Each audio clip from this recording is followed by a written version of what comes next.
Now we have the carbocation as this.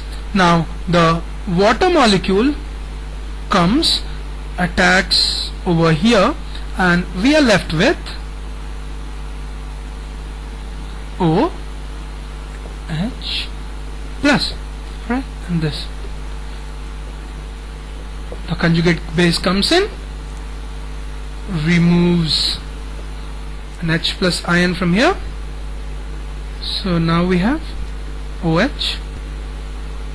Alright, so one would have thought that when this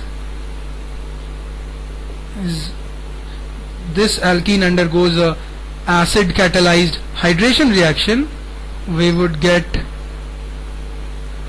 this alcohol, but this is the wrong conception. Rather than, we'll get a rearranged product like this. Alright, so this is very simple. So just one simple thing that you need to keep in mind is rearrangement. Okay, I hope you know what rearrangement is. Alright, fine. Let's move on then.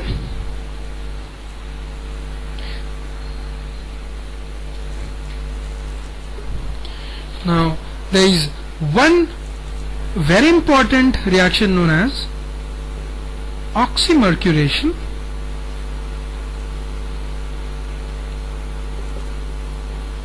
demercuration.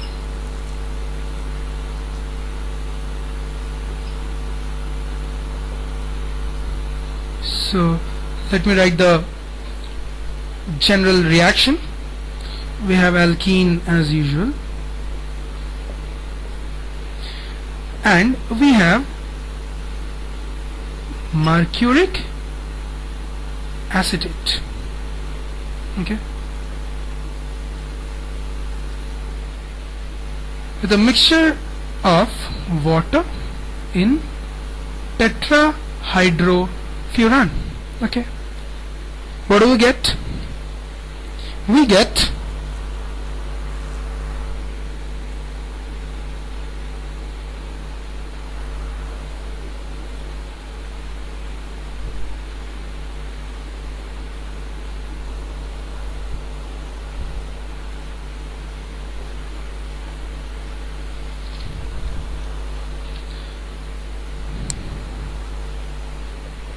CH3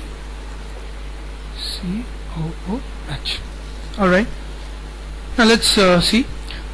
This is one the general alkene. Okay, so when it is reacted with mercuric acetate in the presence of a mixture of water and tetrahydrofuran, what we get is this.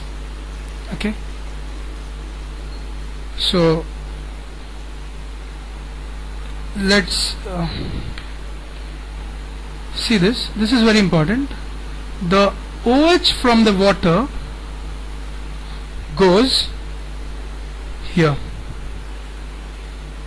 and the H from the water goes here. Okay, this is very important. This is the acetoxy mercury group. Okay,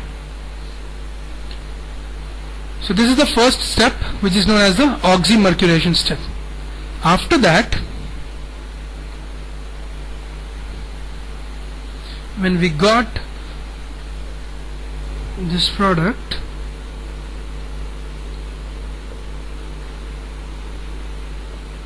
Hg, I'll write in shorthand OAC. Okay, now we attack it with NaBH4. Okay, what is NaBH4? It is sodium borohydride. Alright, so sodium borohydride comes into play. Hydrogen from sodium borohydride attacks this carbon. Right, so we are left with OH Alright, so we can see that a molecule of water is being added again and we are left with an alcohol. Okay, so this was a general idea of oxymercuration, demercuration, right? So the first process, when we added up the molecule of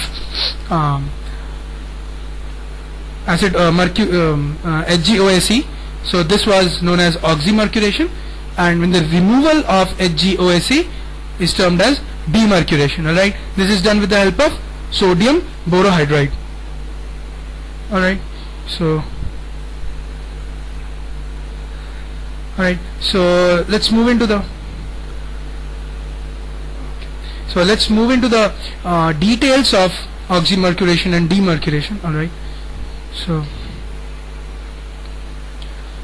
it follows Markovnikov rule.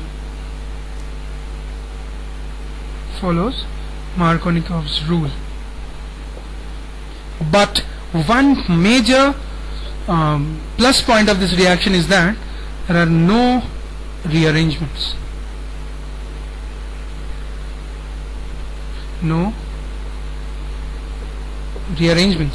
Alright,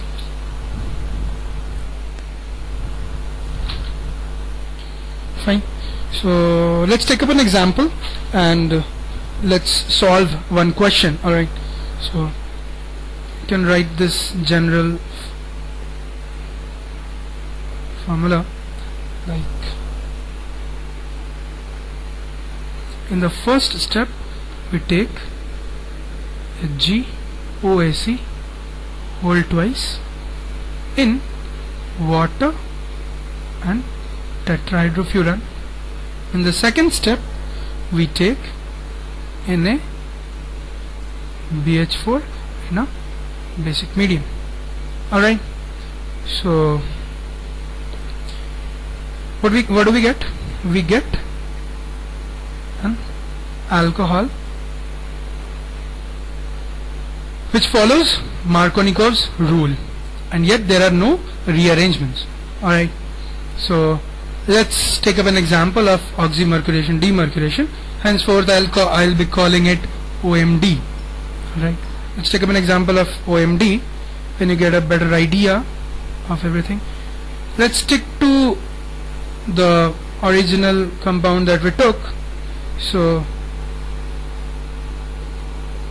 we happen to have OMD on this compound. Right, so what do we get? This double bond is going to add up a molecule of water, H2O. One carbon will get the OH part and the other carbon gets the H part. Alright, so this is followed in accordance to the Markovnikov's rule. So the hydrogen atom goes to the carbon which has maximum number of max number of hydrogen atoms. Alright, so this one has 2 and this one has 1. So hydrogen atom will go to this carbon,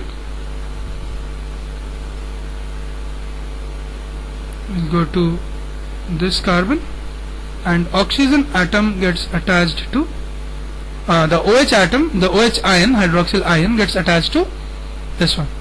Alright, so this is a very simple example of oxymercuration, demercuration.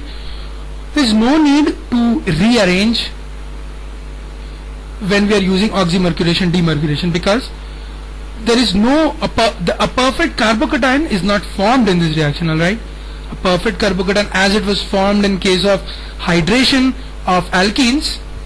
We have a carbocation, a full-fledged carbocation with us. It will rearrange, but we don't get a rearranged product in oxymercuration, demercuration, and that is the most important part of that is the most important advantage of oxymercuration, demercuration, that we do not get any rearranged products.